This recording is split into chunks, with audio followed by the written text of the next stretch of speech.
Jharkhand state pharmacy council में पिछले 3 महीने से निबंधक सह सचिव का पद रिक्त था, जिसे हम इंग्लिश में रजिस्ट्रार कम सेक्रेटरी भी कहते हैं।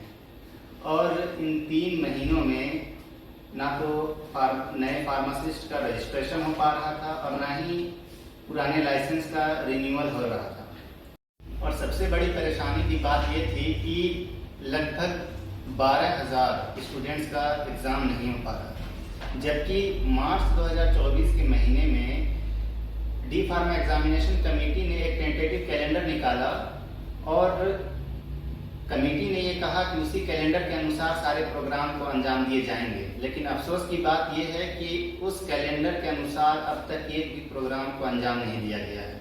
5 मई 2024 को फार्मेसी काउंसिल के रजिस्ट्रार कौशलेंद्र कुमार जी का निधन हुआ और उसके 1-2 दिन के अंदर फार्मेसी काउंसिल ने स्वास्थ्य एवं चिकित्सा शिक्षा विभाग को इस मामले से अवगत कराया और नए रजिस्ट्रार की नियुक्ति की मांग की। और साथ ही साथ उन्होंने सत्र 2020-22 और 2021-23 के छात्रों की परीक्षा कराने की भी अनुमति की मांग की, लेकिन ना तो उन्हें अनुमति दी गई और ना ही नए रजिस्ट्रार की नियुक्ति हुई।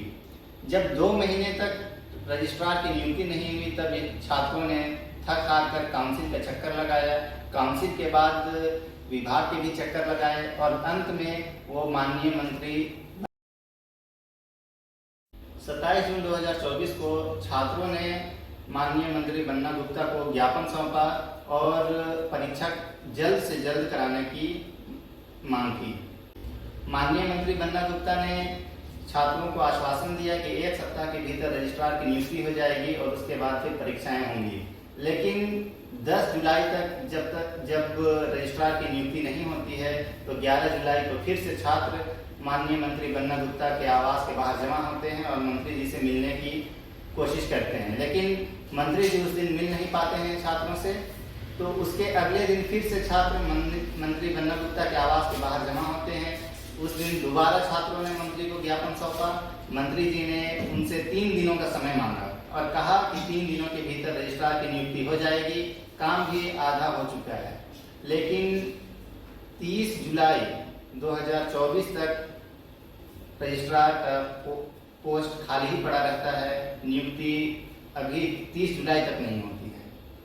30 जुलाई 2024 को स्वास्थ्य एवं चिकित्सा शिक्षा विभाग के द्वारा एक नोटिफिकेशन रिलीज किया जाता है, जिसमें ये लिखा गया है कि मंत्री जी के द्वारा आदेश है कि राहुल कुमार नामक व्यक्ति को अस्थायी रूप से रजिस्ट्रार के तौर पर नियुक्ति किया जाए और साथ ही साथ एक कमेटी का गठन किया जाए उनके डॉक्यूमेंट्स और सर्टिफिकेट को जांच को लेकर।